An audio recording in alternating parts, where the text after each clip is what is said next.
Welcome to the Garden Talk podcast, where we interview growers from all over the world, both beginners and experts, seeking to learn more about what they know about gardening and how they do things in their garden. Hey everybody, for those of you that don't know me, my name is Chris, aka Mr. Grow It, and you're tuned into the Garden Talk podcast. This is episode number 135. In this episode, I interview Bryant Mason, also known as the Soil Doctor. He was on the podcast once before, episode 26, back in 2021. We talked all about soil testing. He did a soil audit walkthrough and also talked about some of the elements of plant growth and got into heavy metals. This time around, he talks about water testing. I got my local water tested here and he breaks down the results. I also got the soil in my backyard tested and he goes over those results as well and gives me suggestions for improvement. These episodes are broken down into small clips. If you want to see those, subscribe to the Garden Talk Clips channel on YouTube. I also have a gardening channel where I show the plants that I grow. Both of those channels will be linked down in the YouTube description section below. One of my goals for this podcast is to bring free information about gardening to the general public. That being said, I'd like to thank the sponsors of today's episode who helped make that goal possible. Thanks to AC Infinity for sponsoring this episode. Check out their all-in-one pH pen, which measures pH, EC, TDS, and temperature. The sensor probe is replaceable, and it comes with storage solution and calibration solutions. Click the link in the description section below so you can learn more about their all-in-one pH pen, and the discount code MrGrowIt15 works on both Amazon and their website, acinfinity.com. Stash Blend. Stash Blend consists of several ingredients in one, so you no longer have to buy individual bottles. It includes corn steep liquor, seaweed extract, humic acid, beneficial bacteria, silica, and mycorrhizal fungi. It can be used in addition to your synthetic base nutrients or be used in living soil systems. Simply mix it into water and water your plants with it. You can get it at stashblend.com, link in the description section below, and use the discount code THESTASH. And we are back, and I'm joined with the Soil Doctor, Bryant Mason. How you doing today? Doing well. How are you, Chris? Pretty good, man. Thanks for coming back onto the podcast. You were here, I had to look it up. August 7th, 2021 was when the last episode dropped. Wow. And another thing I like to look at and talk about is the number of views it got. So 30,000 views on that episode, which is pretty crazy. It always surprises me that there are so many people out there that are tuning into these. And it just shows that there are a lot of people interested in gardening and better their garden. Excited to have you back on here and talk about soil science. Absolutely. And it was fun to meet you, even for just a short moment this year. That was a special thing. Yeah, we were able to meet in person at the Soil Summit. I was there for the first day. And I know you had a good talk there and everything, and really a lot of value that you add in to the whole community, really. So appreciate what you do. Yeah, thank you. So the last episode when we got together, we went over a soil test, but it was a soil test from soil that I had outdoors, but it was originally bag soil. So it was like reused soil, and I was growing medicinal plants in there. We also did a soil audit walkthrough. So you actually walked through the entire soil report, talked about some of the different elements for growth, and we got into heavy metals. This time around, we're going to go over another soil report, but we're also going to go over a water analysis report too. So I'm kind of laughing a little bit because the water report is my tap water. I live in Las Vegas and we're known to have very hard water. I measure it at 485 ppm, which is like very high. I think EPA guidelines is like no more than 500 or else it's considered unsafe or something like that. But so it's very high as far as ppm. And then the soil report we're going to go over is from my backyard. And I live in Las Vegas, and it's just a lot of rock and desert. And so I'm looking to revive that soil and grow some vegetables. I've got some trees out there that I'm going to be growing. And so looking to see how, your analysis of it and just suggestions for improving it. Great. Fun. And I glanced at your water report before, and it's going to be a fun one. Awesome. Well, before we get too deep into it, can you introduce yourself for the folks that didn't catch the first episode we did together? Yeah, sure. I'm Bryant Mason. I'm a certified crop advisor, and I focus on organic nutrient management. So I work in various crop types, helping growers improve their soil fertility with precision nutrient applications. So the process typically looks like, with a grower, it's pretty simple. Growers test their soil, and then I do the agronomic math and write organic amendment recommendations. I also analyze water tests and tissue tests quite extensively. And then I also have an online course for people who really want to deepen their understanding of nutrient management and spend 15 hours just becoming more self-sufficient. So if anyone's interested in that, they can find that everything I offer on my website. But mostly as a crop advisor, I'm just focusing on nutrient management, not necessarily IPM or environmental controls or anything like that. So that's the brief introduction. I also have a farm of my own in Western Colorado. I grow vegetables and medicinal plants like you, but my cash crop, I have 1,000 peach trees. So I'm an orchardist. And so I'm really interested in fruit production as well. So this year is going to be my first peach crop. I planted the trees 3 summers ago, and they're like thriving and huge, and there's a bunch of peaches on the trees. So that'll be fun. That's exciting. Yeah, and some folks might recognize your name from my book, my second book that I just released January 1st this year.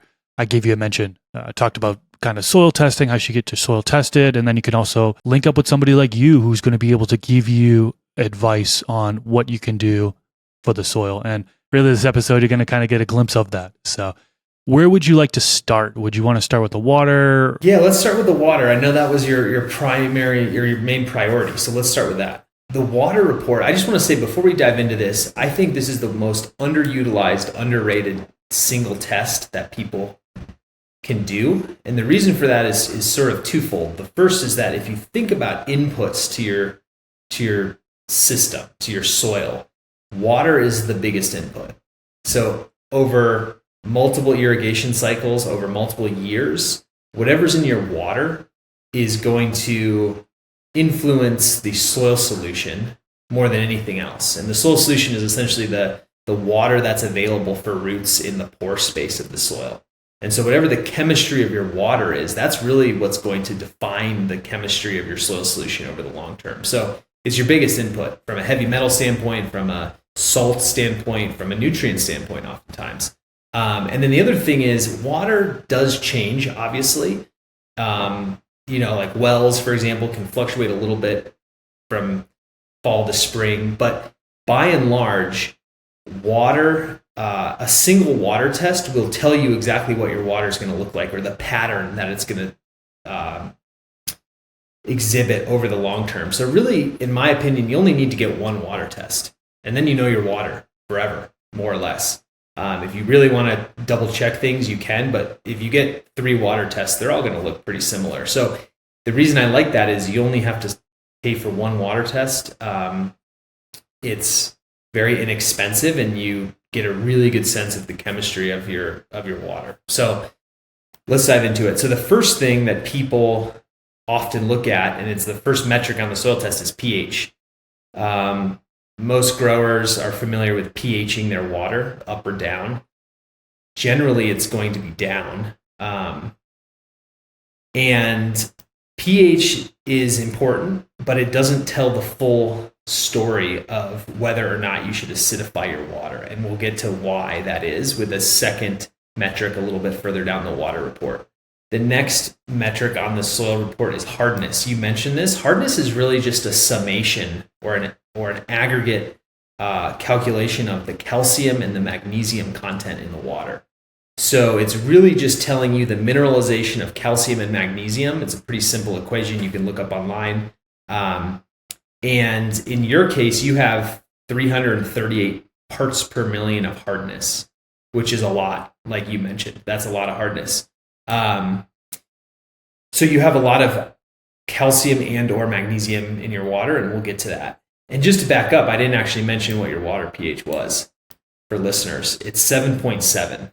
So right away you think, oh, that's pretty high. Maybe you should pH down. Well, let's wait on that conclusion until we see another reading closer to the bottom of the report called alkalinity. So your pH is 7.7, your hardness is 338. And again, that probably fluctuates depending on the Las Vegas supply and things like that. But it doesn't really matter. The hardness is always going to be high. I'm going to jump down to, there's another three things: hardness grains, which is just another way to measure hardness; conductivity, which is a salt reading, it's an EC reading; and then sodium adsorption ratio, which matters in agronomic topsoil field production, but for the purposes of this conversation, we can skip it because it's really just a calculated number that's getting at how much sodium there is in your water.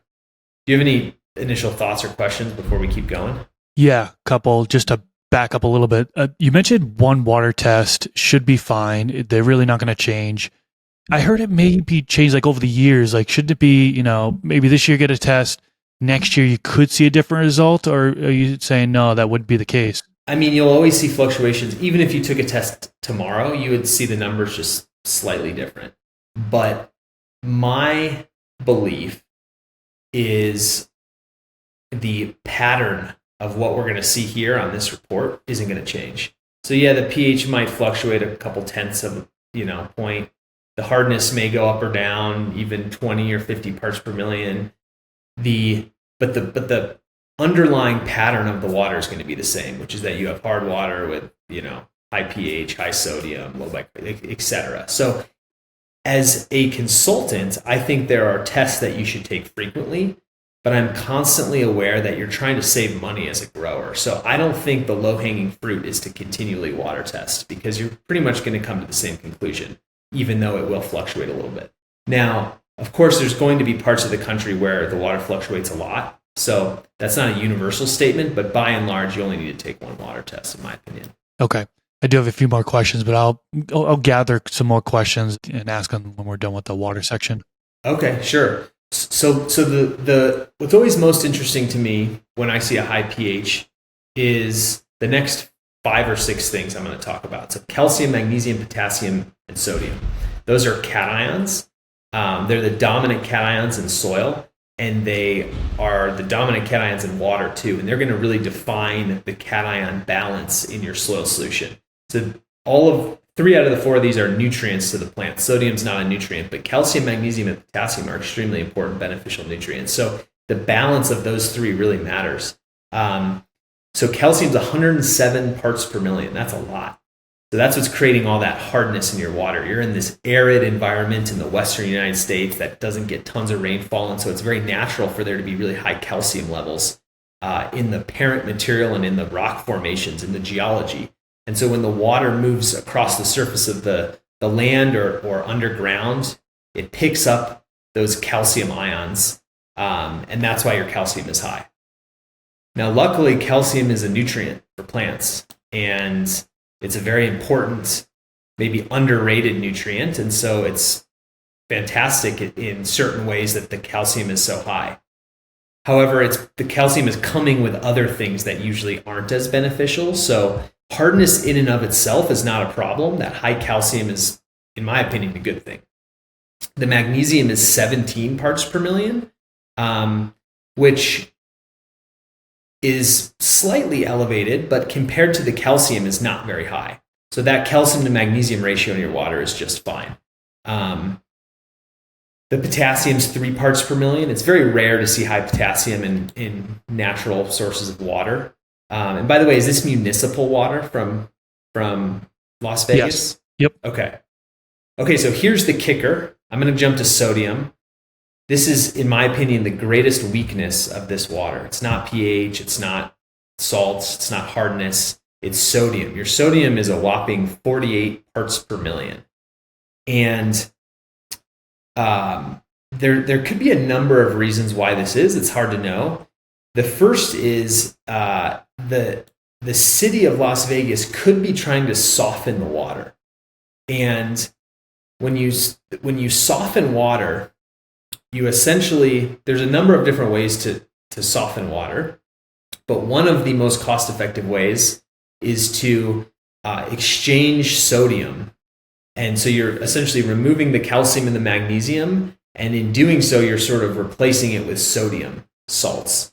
So it's possible that just through water softening, they're increasing the sodium content of the water, trying to get below the EPA limits or whatever regulations they're trying to follow, maybe trying to make it taste better. I know hard water can be tough on plumbing. And so they could be essentially creating elevated sodium. The other possibility is, again, there's just high sodium in the source of the water. And as it runs across the surface of the desert or underground, maybe it's coming from Lake Powell, maybe it's just grabbing sodium from the environment, from the arid environment. So in any case, unfortunately, these are the cards you've been dealt, but it's really not optimal. And this will be something that you'll need to manage over time, is this high sodium. Okay, I guess I'll pause and get your reaction or your thoughts or questions about the sodium or about any of these cations. Yeah, high sodium. I mean, you mentioned they appear to be softening the water. Kind of an unrelated question. Does that mean I don't need a water softener? I was looking at potentially getting one of those. When it comes to your drinking water, your shower, not, like shower glass, not showing stains, water softeners work. But when it comes to plant production, I am not a fan of water softeners. I think they're a horrible idea because they're removing calcium and magnesium, which are plant nutrients, and they're adding sodium, which is not a plant nutrient, and in fact is very antagonistic and problematic in plant production. So I have never recommended a water softener, and in fact, I'm frequently recommending to scrap the water softener when it comes to irrigation. Yeah, I was kind of leaning towards the whole dishwashing and cleaning clothes and stuff like that. Unrelated, like I mentioned, because the fiance wants a water softener, and if I can come to her and say, hey, you know what? We already got sodium in there. It's not gonna, we don't need one. You might for your dishwasher and for clean dishes, you may want to soften it further. Got it. Okay. But your plants won't appreciate it. I mean, there's other salts that can be used in water softeners, like potassium salts. But still, I wouldn't want to crank my potassium up necessarily. There might be a balance there, but I would never use a sodium salt in water softeners. And usually, you don't have control. You just plug them in, and you kind of buy what's manufactured. So. Okay. And then I'm assuming that at the end recommend some sort of filtration. So I was going to ask what options are there to filter this? And I'm not sure if I'm getting ahead of the conversation here or not. Well, so no, let's talk about that. So when it comes to sodium, really the only solution is to filter it out because you don't have control over that. If there is a water softening process from the city of Las Vegas, you don't have control over that. You get what comes out of the tap. So there's really only one filter that I know of that removes sodium effectively, and it's RO filtration, which is really unfortunate for small scale growers because of the economic, just how much they cost. And RO really is unfortunate because it produces a lot of wastewater. And if you think about it, that wastewater that it produces is even higher in concentration than the water going in. So you have to do something with that wastewater, and so it's not a very you have to think about what to do with the wastewater before you install RO filtration. There are other filters out there. Growers all the time, when I analyze water tests, say, "Oh, I'm using a hydrologic filter." I think they're called tall boys or something. I've seen dozens of tests, and these just they don't work. We've taken tests of the water before and the water after. And so inexpensive filters just don't tend to remove, they might remove like 5 parts per million or something of sodium, but they really don't clean the water like they need to. So there's the one option is, you filter the water. The second option is you actually can manage without filtration.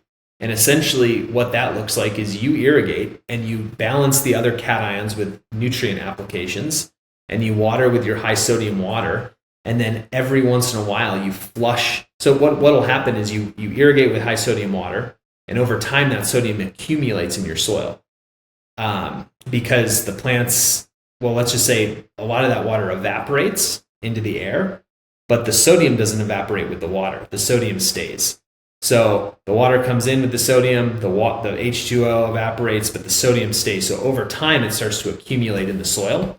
And that's where you really start to see issues with nutrient antagonisms, or what people call lockouts, maybe even salt stress on your plants because your sodium's getting too high. And so you can flush that sodium out. So you can irrigate with your high sodium water, and then when it accumulates, you just do a big flushing or leaching event, and you kind of just run tons of water through your soil profile, and that all that excess sodium will essentially get flushed out. Now, if you add gypsum during that leaching event, it'll actually be more effective in reducing sodium. And so you're never getting the sodium to zero. You're just reverting your soil back to that 48 parts per million, because that's what is in your water. But what's going to happen over time is it's going to go from 48 to 75 to 100 to as high as who knows how high. And so if you leach it, it kind of brings it back to 50. Does that make sense? Yeah, even if you're planting in ground, you would do a flush like that? Yeah, so it's very common agronomically in what's called sodic soils, which are high sodium soils, to leach the sodium out.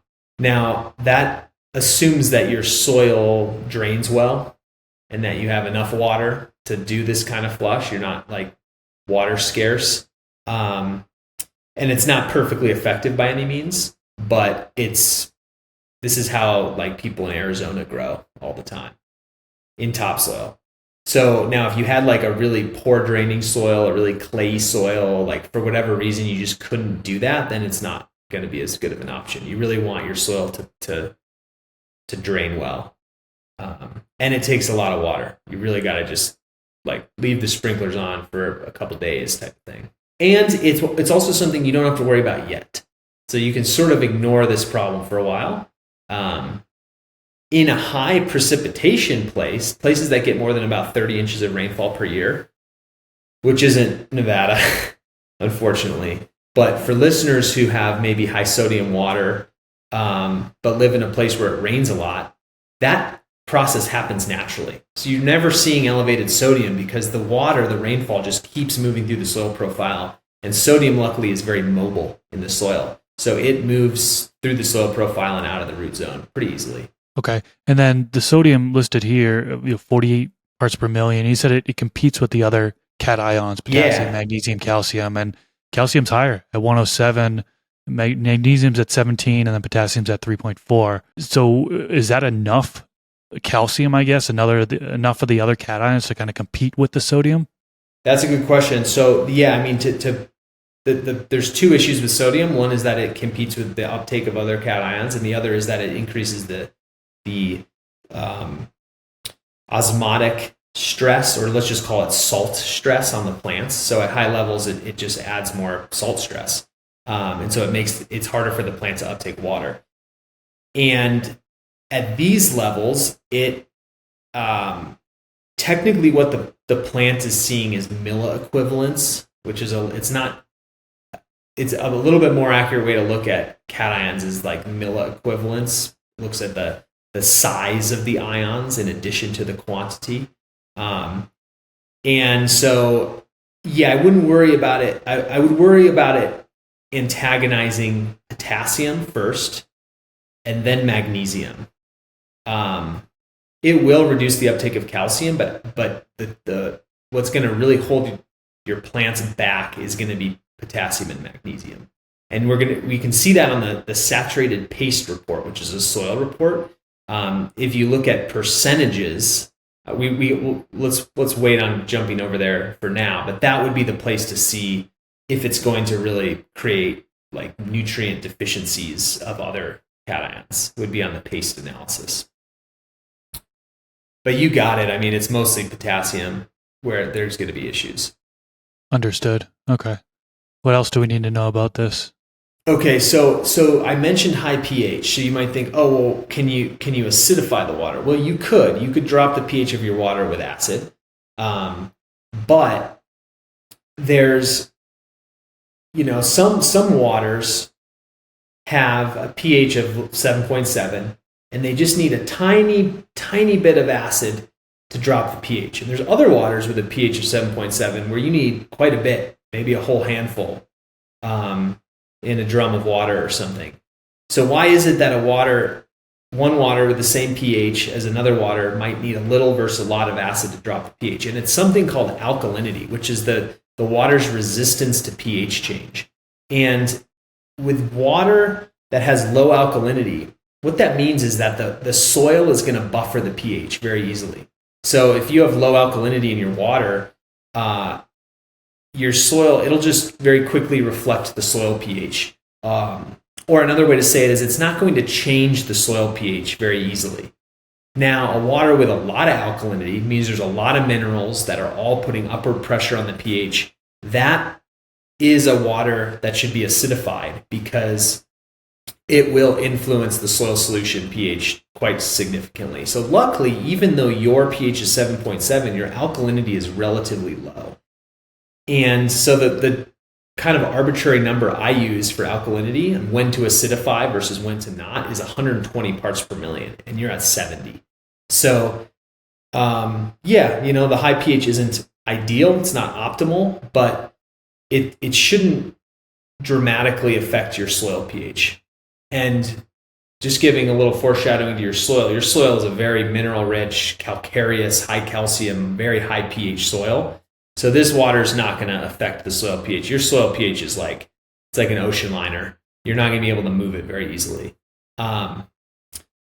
So I would not acidify this water. I don't think that's the right use of time, money, effort, energy. And then there's some other stuff on this test that we can just breeze through. Bicarbonate. Bicarbonate is the most common ion that creates high pH and high alkalinity, and you're at 85 parts per million.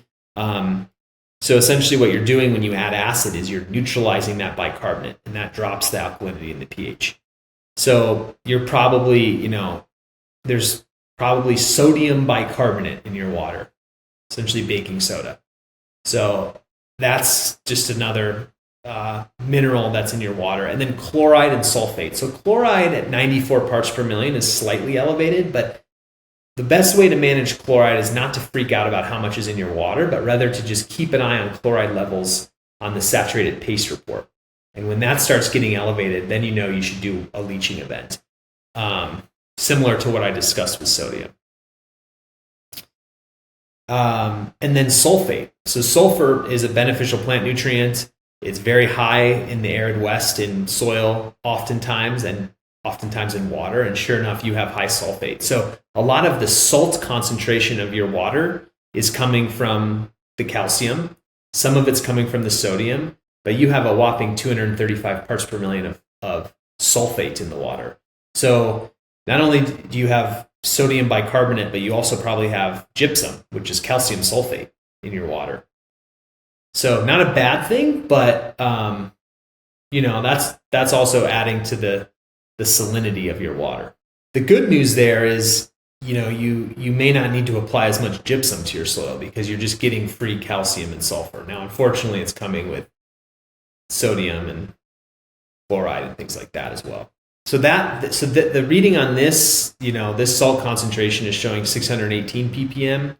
So it's high, like you mentioned. You're reading 400, something like that. Point is, it's elevated. You have salty water. Some of those salts are good, some of them are bad. But the limitation really on this test is sodium. And then the final four things that you added, this isn't included on all Logan tests. I usually don't get them tested, is nitrate, phosphorus, and so nitrate's 1.8 ppm. Honestly, a little more than I'd want, but it's not a problem. I wouldn't worry about it. It's fine for drinking. And then no phosphorus, essentially, which is really good. That would be very strange if you saw phosphorus in your drinking water. And then there's two other metrics, pHC, which just says, is the water going to be depositing minerals or stripping minerals from your soil?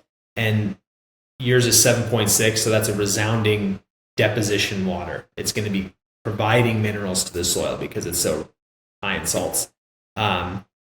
If you RO filtered it, it would drop to below 1, and that would be a water that's essentially, water is polar, so it wants to consume, it wants to pull minerals into solution. So when it's less than 1, it'll be pulling minerals. I don't like the word stripping. That sort of has a negative connotation, even though that is sort of what's happening. And then the adjusted SAR, sodium adsorption ratio, that just means you have kind of that's a very relevant measurement agronomically for your soil because it's speaking to the sodium.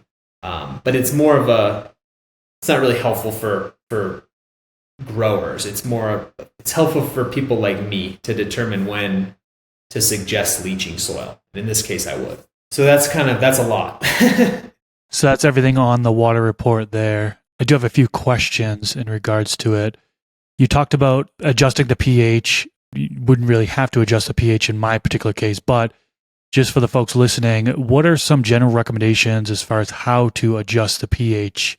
Now, you mentioned for down, it would be some sort of acid, right? Are you talking phosphoric acid or are you talking something else? And then also, what would you generally use to adjust the pH upward? It really depends on if you're an organic grower or not. In organic production, the only two products that are allowed to lower water pH are organic acids, but generally that's citric acid. So any organic acid could reduce water pH, and that's allowed. Organic acids have, carbon, and the most common and the least expensive is citric acid.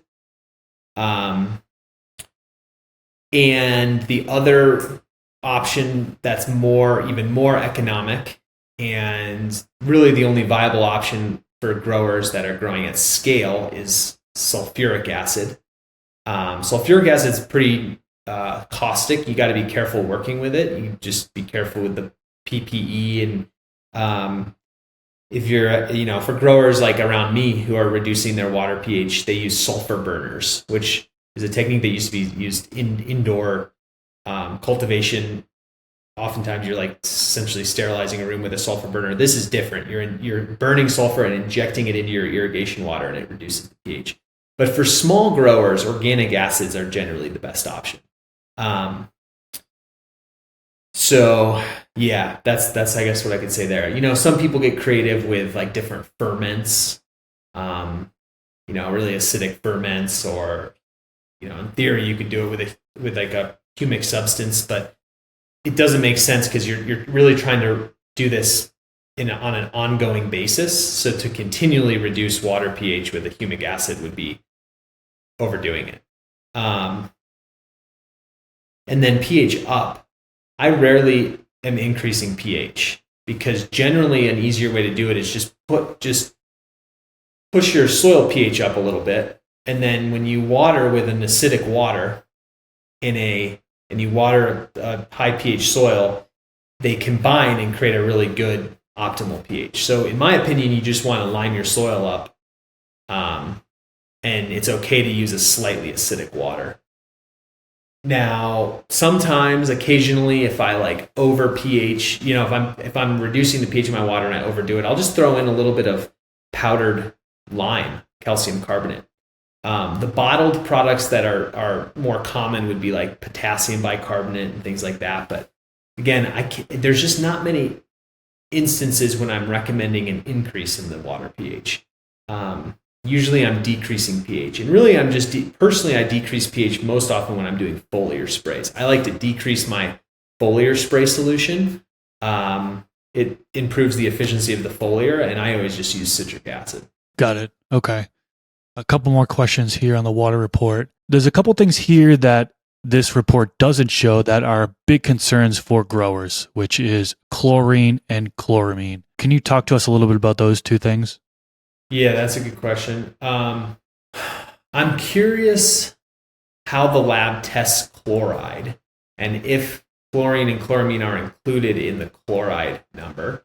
Which I should know, but I would need to think about the chemistry there and have to look at the molecules and things. But no, even if it was included in the chloride number, you don't necessarily know the difference between chloride, chloramine, and chlorine. If I had to sort of, my guess is those two are concerns of growers, not necessarily from a chemistry standpoint, but from a biological standpoint. Yes. Because they're natural sterilizing agents in our water to clean up our water, and so nobody gets, lethally ill. But, yeah, I guess it's a question of whether we should be drinking it too. So those numbers aren't reported, I guess, is the short answer. Personally, my general view of biology is that there's not enough of those two chemicals in the water to like smoke the biology in your soil. The concentrations are low. Soil biology is very resilient. And so I've never seen or heard of a reduction in biological activity, abundance, or diversity because someone's using a water treated with chlorine or chloramine. Of course, if you went high enough with those, you could absolutely kill everything. But generally speaking, I don't think municipalities are pushing them high enough to really, kill everything. Now, are they killing some things? I don't know. I guess that's an open question. No one's ever presented evidence to me that it's reducing crop quality or production or yield or even biological numbers, but that's not to say it's not. I would just question that assumption a little bit and I'd love to see like someone who, I guess the best way to answer that question would be there's something called DNA sequencing where you can actually sequence the entire genome of the soil, every single organism in the soil. It'd be interesting to sequence a soil before and then after like a season of chlorine and chloramine application to see if the total numbers of organisms decreases. That would be really interesting to see. Yeah, because generally, for chloramine, for example, it's generally said that there's nothing that can be done in order to eliminate chloramine. But for chlorine, a lot of growers, they're doing a couple things. They're either letting their water sit out for a period of 24 hours. Some say that if you have light on it, that helps reduce the amount of chlorine. And then also some people saying that it sticks to your skin. So some people actually stick their hand in the bucket of water, swirl it around, and they're saying that's reducing the amount of chlorine. Is there any truth to either one of those things? Well, I can definitely speak to the first thing and say, yes, if you leave it out, it volatilizes off. The sunlight, I don't know. I just don't know. It might degrade the molecule or something. The arm, I don't know, but my gut tells me no. My gut tells me you just smell it on you're just smelling the water on your arm, but I don't know. It could be, there could be some kind of like light electrical charge that, grabs the molecules a little bit. That's possible. In any case, I wouldn't be too worried about it unless you're using like a really strong, if it was pool water, I'd be worried about it. But yeah, everyone has a different style. I would say that that's generally not the low-hanging fruit in yield and crop quality in my experience, but it's not to say you shouldn't be thinking about it. Okay. And then last question on the water side from me is, I want to get your overall thoughts on kind of some of the water treatment options out there that neutralize contaminants. For example, there's the product out there, I won't name the product, but it says it neutralizes and assists in reduction over 250 contaminants. It reduces lead, chlorine, fluoride, and 99% of industrial chemicals and 99% of pharmaceuticals. It also remineralizes, adds in like calcium, phosphorus, potassium. So I think there are numerous products out there that do something like this. Generally, are these products something that you recommend or recommend that that people avoid or what? Yeah, so there's sort of two categories of products I can think of. There's filtration products and then there's like additives. Generally with any kind of filtration, my recommendation is take a water test before the filter, install the filter, take a water test after the filter. Obviously, it's not showing everything. Definitely not pharmaceuticals and hormones and chloramine and stuff like that. But if you see the numbers decrease of the things you are testing for, then you know the filter's working. And if these things don't decrease, well, I could bet you they're not taking anything else out either. So there's a lot of filters that don't work, and there's a really simple solution. You just test before and after and determine if your filter's working. I do think filters work. I think some of them are extremely effective and some of them are not very effective, and there's a whole spectrum, and usually that's correlated with the price of the filter. So in general, I believe in filters. I don't believe in additives, like things you add to the water that tie up, because here's what happens. Similar to what I was explaining with sodium, that water goes into the soil and it may tie up things so it's not plant available, or it's, sort of enclosed in a molecule, and so the microbes in the soil and the plants can't access that thing. But over time, those degrade. And biology, there's a whole cycling process that happens in the soil. So if you put an ion of lead in the soil, well, it may be, complexed or chelated somehow, but over time, eventually that's going to become available because it's going to cycle into availability and out of availability 1,000 times. And so when it comes to heavy metals and really anything, in my opinion, tying it up is a short-term solution, but long-term, you're not solving anything. And so you really just want to avoid the addition of heavy metals to begin with. Because they're gonna just like sodium, they're gonna accumulate as the water evaporates and they stay. And just because they're tied up now doesn't mean they're gonna be tied up later. Nothing is permanent. Okay. Yeah, the product I was mentioning is, in your definition, an additive. It's a liquid bottle that you would add to your liquid. That seems fishy to me. I mean, it's probably like a carbon-based thing. And then if it's not carbon-based, it's like definitely not organic, and you might be creating other contamination issues, like chelates aren't the kindest thing either, synthetic chelates. So I don't like those. I would not recommend that. There's a lot, unfortunately, in the world of water, there's sort of like a lot of snake oil. And there's a lot of things that I don't even want to call them snake oil. I just want to say like they're unproven or they're sort of questionable. And for some reason, all the way from like structured water to magnified and electrified water, there's just like this whole rabbit hole of water. I've gone down it, unfortunately, and gotten sold on things, and then had to sort of come back out and realize like, wait, what am I doing? Like, I should stop obsessing about the quality of water. I haven't seen any improvements in crop health and yield. If you are going to invest in something you're not sure about, or that you think could be kind of bogus, what I always recommend is do a split test. So like, if possible, break your farm, your garden, your grow in half, and do no treatment on half and do the treatment on the other half, and just observe if you see a difference. Like, make the results speak for themselves. I think every product should have to prove itself.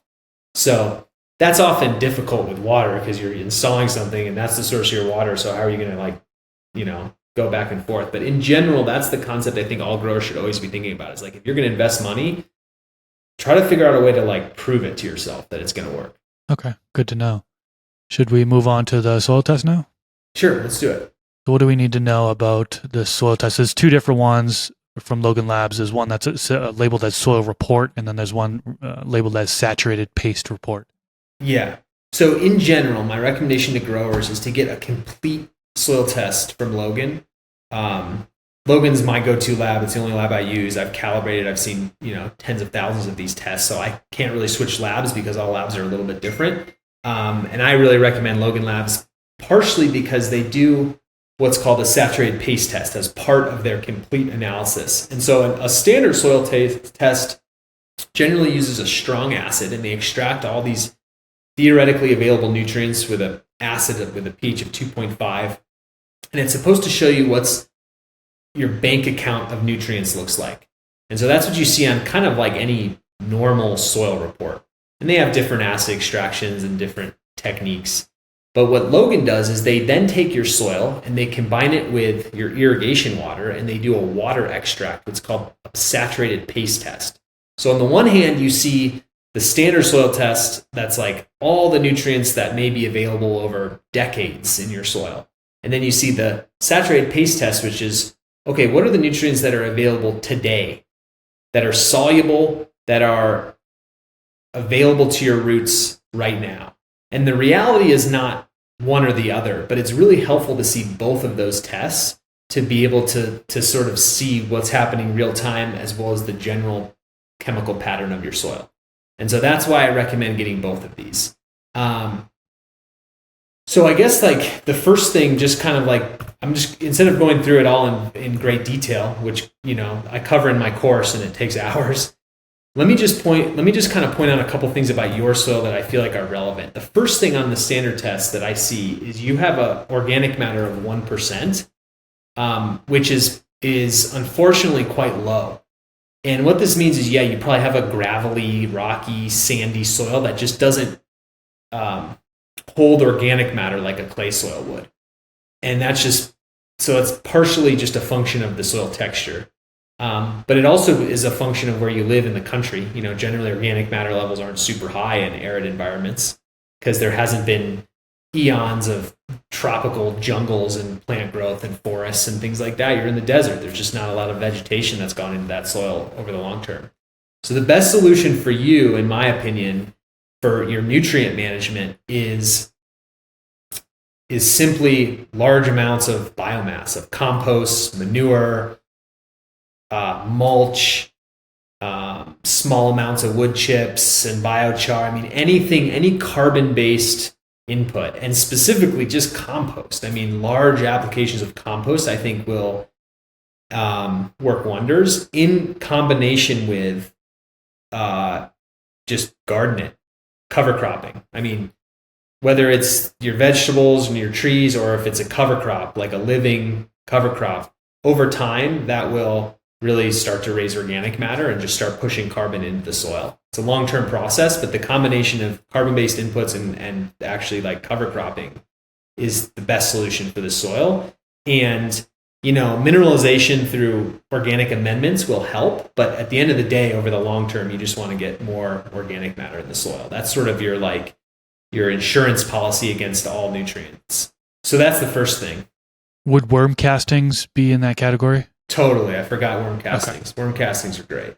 The problem with being in Nevada or Arizona or Colorado is the same problems with the water that we're looking at and the same problems with the soil that you have are also going to be seen in the compost that you buy commercially around you. It's probably going to be high in sodium. It's probably going to be high in, calcium and sulfur. And so it's like, there's not a perfect antidote from a compost standpoint generally, because it's going to have the same sort of underlying pattern as these other things in the environment.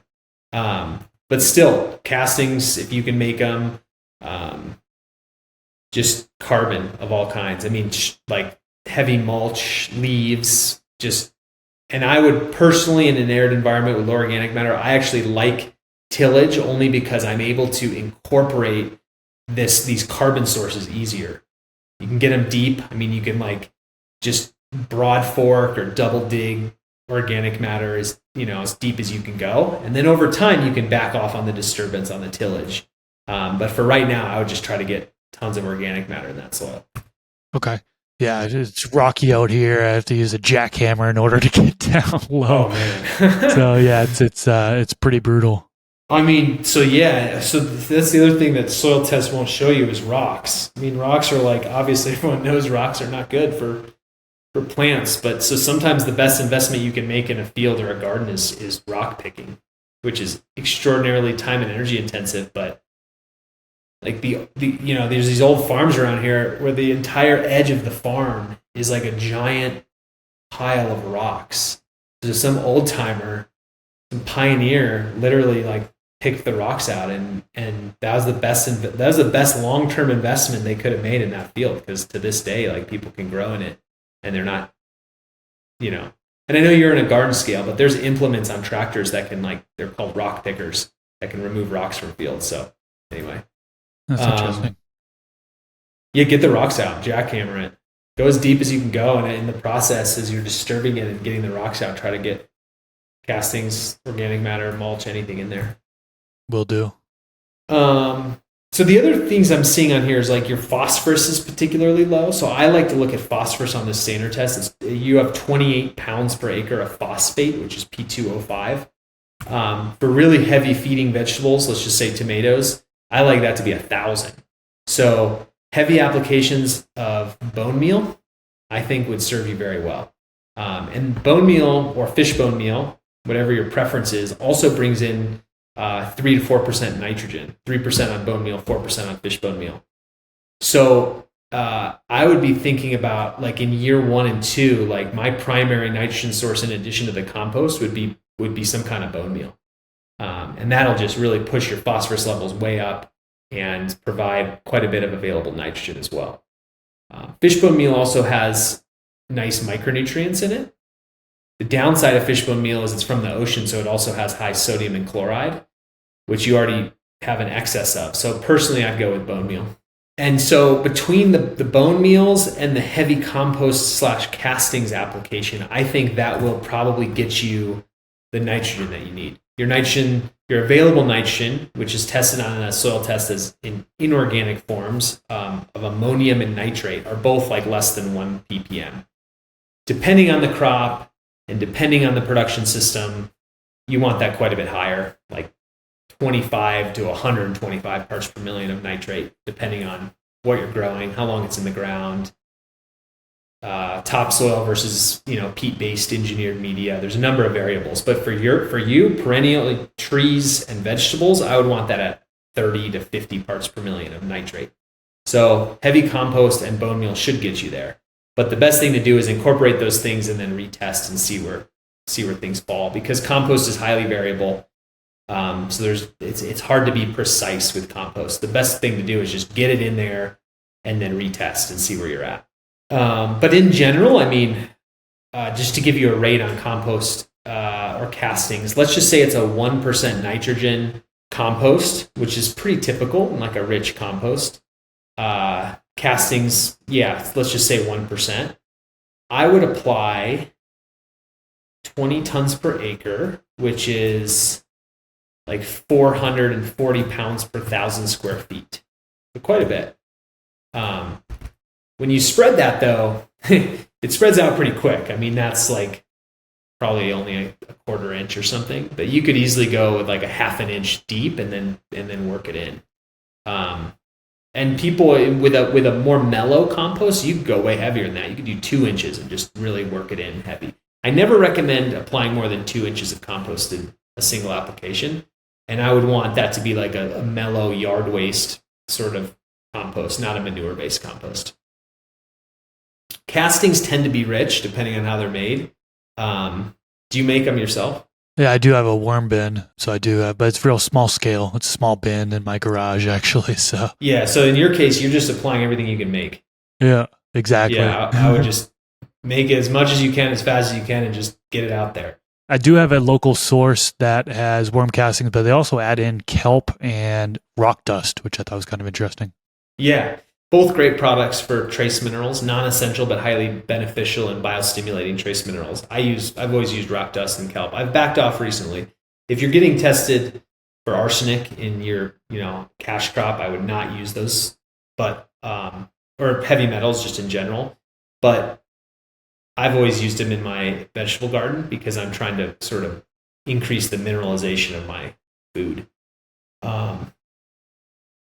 So a well-made compost, just apply it liberally, as much as you can afford, up to 2 inches. And if you overshoot and it's a little too rich and your nutrients get a little too high, that's generally okay when it's a compost-based nutrient. If you're using synthetic nutrients, it's a lot more risky. But over-applying compost is, in your case, probably not the end of the world. Let's see. Let me just jump to a couple other things. Your soil has a pH of 8.6, which is probably shockingly high for a lot of listeners, and it is quite high, way above optimal.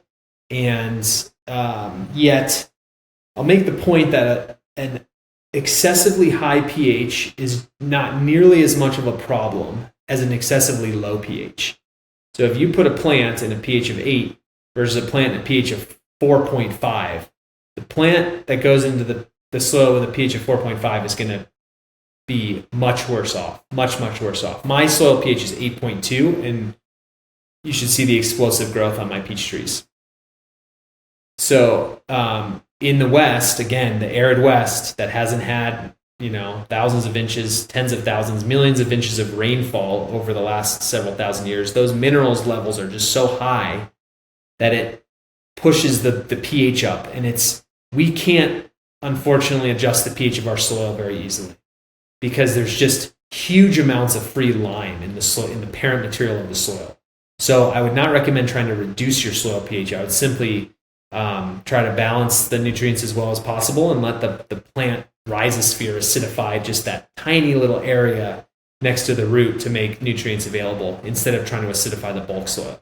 That makes sense. And I noticed you mentioned the pH on the soil report versus it also shows a pH on the saturated paste report. Yeah, so this is, okay, that's great point. So like I said, the soil pH is 8.6, but then when you combine the soil with your irrigation water, which is what the lab, you submitted some irrigation water, obviously for the water test, but then the lab used your irrigation water for the paste test. So they're trying to replicate what the soil solution looks like after you irrigate. And so even though your water pH is high, it actually dropped the soil solution pH because the soil is 8.6, the water was 7.7, and the combination of the two is 7.9. So believe it or not, your water, your high pH water, is actually slightly acidifying the soil solution, which is a good thing. It's bringing that down. So the plant roots don't actually see 8.6. They see 7.9. So I guess I said I wouldn't recommend acidifying your water. I still wouldn't. But if you did, it would help, theoretically. If you were really trying to optimize, if you had like 100 acres of premium fruit or medicinal plants or something, and you were really trying to optimize your growth, I would say, acidification with a sulfur burner would totally help. But on a small scale, I don't think there would be much of a difference. And I think it would be a huge pain in the butt. Your plant roots are swimming in 7.9. Otherwise, because they combine the irrigation water with your soil, the other thing that's high on the paste report is sodium, unfortunately. Because again, it's sort of reflecting that high sodium in the water. So your sodium in the soil on the paste report is 56 parts per million, and unfortunately your potassium is only 6 parts per million. So I would expect if you didn't amend your soil, your plants would show pretty acute potassium deficiency and potentially magnesium deficiency. Magnesium is actually, I think magnesium's okay. It's 30 parts per million. And the reason I say that is because if you jump down on the paste report to the percentages, calcium is 43% of the soil solution. Pretty good. I like 40 to 60%. Generally higher is better, but I don't think your plants are going to have acute calcium deficiency. The magnesium is 28%. That's actually pretty high. I like magnesium to be like 20% of the soil solution, and you're at 28%. So the magnesium in the soil and the magnesium from the water, from a balance standpoint, is sufficient. But then the next two are where the problem lies. Potassium is 1.7% on the paste test. So 1.7% of the soil solution is potassium, and 27% is sodium. Medicinal plants that we've talked about before, I generally see potassium, what growers call lockout, but what I call antagonisms. Essentially, potassium nutrient deficiency visually manifests when that percentage of sodium goes above the percent potassium. So in this case, you're not even close. Like that sodium is so much higher than the potassium that I would bet money that those plants would struggle, and you would see weird symptoms that maybe look like potassium deficiency, but oftentimes just look hard to identify visually. And that's that sodium blocking the uptake of potassium. So in your case, I think a large compost application will really push potassium up because there's a lot of potassium in compost. But I would also be ready to feed potassium, and I like organically, there's a product called potassium sulfate. It's not carbon-based, but it is allowed in organic production, and that'll really push up soluble potassium, and it'll move that percentage toward potassium and away from sodium. So you're not removing sodium, you're just adding more potassium to try to kind of balance the scale. So I guess the takeaway here is just apply huge amounts of compost and retest, because it's hard to be precise. And then I think what you need to be aware of is having an additional nitrogen source on hand if that compost doesn't provide the nitrogen you need, and your plants are hungry, or you retest and it's still low. I think having any kind of nitrogen meal, so alfalfa meal, soybean meal, blood meal, feather meal, in just whatever you want to use, whatever your preference is. Or you could use like a liquid nitrogen, like liquid fish hydrolysate, or any kind of powdered soluble nitrogen. So I would just have that ready. I think that's an important tool in the toolbox for you. And I would also have a small amount of potassium sulfate ready, because if that compost doesn't provide enough potassium, or the sodium keeps accumulating over time. You might need to keep chasing balance by applying potassium. And otherwise, I wouldn't necessarily. Oh, and the bone meals. That's right. That's pre-plant. And otherwise, I'd say like see what a large compost application does for you. I mean, zinc and copper are both low. Iron's low. Manganese is low. A balanced micronutrient blend might really benefit you. But I think again, you might get that through the compost. So I would wait and see. Okay. One of the things on here that we didn't talk about is silicon. And silica is a non-essential element for medicinal plants. I know it's essential in some plants. I believe it's horsetails, if I remember correctly. It is an essential element, but generally for a lot of plants, I believe it's a non-essential element. Now, this percent here it says 29.3 on the report. Is that a high number? Is that a low number? Yeah. So silica is interesting.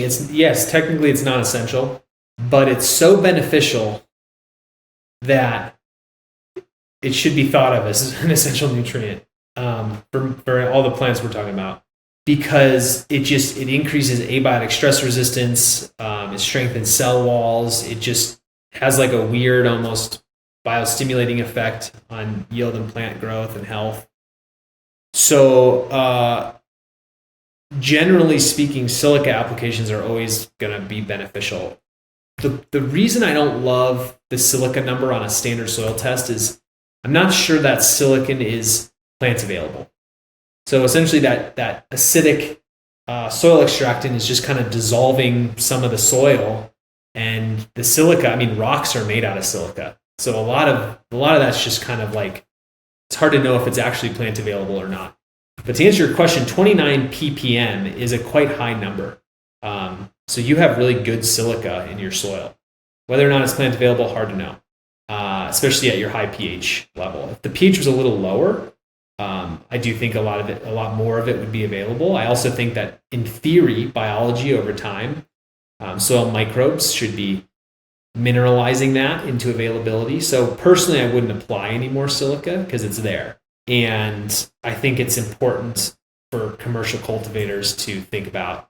And I think the best way, I guess I'll add one more thing, Chris. In your soil, like my soil, the numbers are kind of crazy. I mean, extremely high pH, the total exchange capacity is like false, because what it's doing is it's just looking at all that free lime in the soil profile. So you have this huge amount of calcium in the soil, tons in the water, large amounts of sodium, really low micronutrients. Everything is just like wonky. So the best thing you can do, in my opinion, is that you're never going to get a balanced soil. You're never going to like have the picture perfect soil report, which is okay because that's not the goal. The goal is healthy plants. So the best thing you can do is tissue test a plant, whatever your highest value plant is. Maybe you're like, you're going to focus on tomatoes this year. I would send a tissue test of the leaves of the tomato plant to the lab. You can order these on my website and see what the plant is actually uptaking, and see if it's getting enough calcium and enough magnesium and nitrogen. I would manage your nutrients more based on what you're seeing on tissue tests rather than soil tests. So I always think it's good to do pre-plant amendments based on the soil test, but then it's often helpful to just ask the plant what it needs more of and sort of guide your amendments, your top dressing, your feeds based on tissue testing. And that's, soil tests and tissue tests are generally pretty well correlated in, let me just say, normal soils. But in our soils that you and I are growing in, it gets weird. Like, for example, last year, my plants didn't have enough calcium, even though like your soil tests has showed enormous amounts of calcium in the soil. And that's just because we're dealing with these very strange desert soils. So I don't want to negate the power of soil testing, and I don't want to discount the usefulness of this test in particular. But at the same time, when things get weird, test the plant. Good advice. I have one more question here. Now, I know some people will actually add in, when they're trying to revive their soil, they'll add in like a peat or coco. Some people will add in like aeration. And I know the folks will actually also inoculate with microbes. I noticed we didn't talk about any of that here in this particular case. So would you advise against adding in peat, for example, or some form of aeration, whether it be perlite or any of the other aeration points, and then inoculate them with microbes. I know she didn't talk about that at all. Yeah, great. So those are two other. Yeah. So I mean, the reason we haven't talked about it is because we're looking at a soil nutrients analysis, and none of those things will change the nutrients or balance the nutrients. But that's not to say that they're not important or recommended. Let's talk about peat and aggregates first. Those change the physical properties of the soil, not that they're inert. So chemically, they have very little influence on the soil chemistry, especially when you're applying them to topsoil. They're not providing nutrients, and peat might have a light downward pressure on the pH, but in your soil, won't do anything. The purpose of them is to improve the structure, the aeration capabilities of the soil and the drainage capacity and things like that. So in certain instances, in your case, it may be one, like just getting a better physical tilth may be very nice, and it may benefit the plants tremendously. I mean, peat moss, it's kind of a double-edged sword, because on the one hand, peat bogs are a big impact. So when we use peat moss, we just need to be aware that like that's a resource in someone else's backyard that we're mining, and it has an impact, but it performs extremely well. So I love peat moss. I think it's great. It's going to loosen the soil. Peat moss has this interesting characteristic where it both kind of loosens and aerates the soil, but it also holds water well. So that's why peat moss works so well. So incorporating things like that in a topsoil, really in a small environment can work. Once you get larger than even a few hundred square feet, it gets very expensive for the benefit you get. I don't generally recommend adding aggregate to a topsoil. I would say carbon-based aeration sources, so Coco and peat, are much better. The only time I'm ever thinking about aeration is in an engineered media, like a peat-based potting soil for indoor production, or when you're growing in pots or raised beds. I think that's fine. When it comes to microbes, so microbes, the role of microbes is to cycle nutrients that are already in the soil. So personally, I have a philosophy that if you use carbon-based inputs and you grow living roots and you irrigate really well, you keep consistent soil moisture, and you have a consistent flow of carbon through your soil system in all different forms, from molasses to wood chips and everything in between. Over time, the microbial community can get very healthy. And so I inoculate at planting. Every plant I put in the ground, I do a dry pelleted mycorrhizal inoculant and a root dip in a full spectrum bacterial inoculant. And then I just let the indigenous microorganisms sort of run their course, and I just try to feed cover crop, I irrigate, I do all the things I can to just feed the microbes, and that's my only inoculation. But people do it different. People brew teas. People will create ferments, which is really sort of, you're getting the microbial byproducts more than the microbes themselves. So yeah, I mean, you can kind of be pushing microbes through the season, and that's definitely going to help. But long term, I think the best thing you can do is just treat your soil well and constantly be feeding carbon sources into your soil. Okay, awesome. Good advice. Well, I appreciate you taking the time today to go over the water test and soil test. And can you tell the listeners how they can find you? And is there anything upcoming in the future that you want to talk about? Yeah, sure. So people can find me first and foremost on my website, which is soildoctorconsulting.com. Everything I offer is on there: testing, online courses, things like that. I'm on and off of Instagram. So Instagram handle is soil_doctor, where I put out short, nerdy videos about soil and different farming practices and things. During the busy growing season, I don't really produce much, but in the winter, I generally put out a lot of my learnings for the year on Instagram.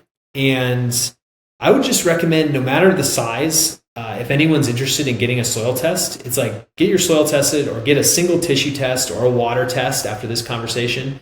You can order them all on my website, and I work with growers of all sizes. So I'd recommend it. I mean, it's a pretty low investment to really understand the the most important thing about your production in your garden. So I would just push people to my website to check out the offerings, and if they're interested, reach out.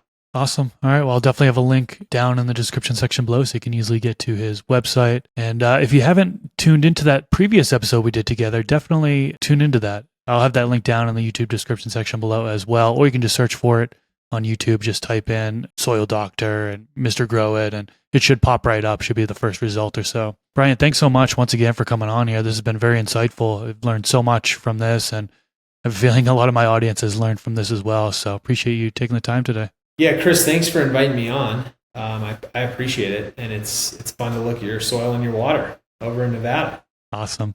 All right. Peace out, everyone. Catch you in the next episode.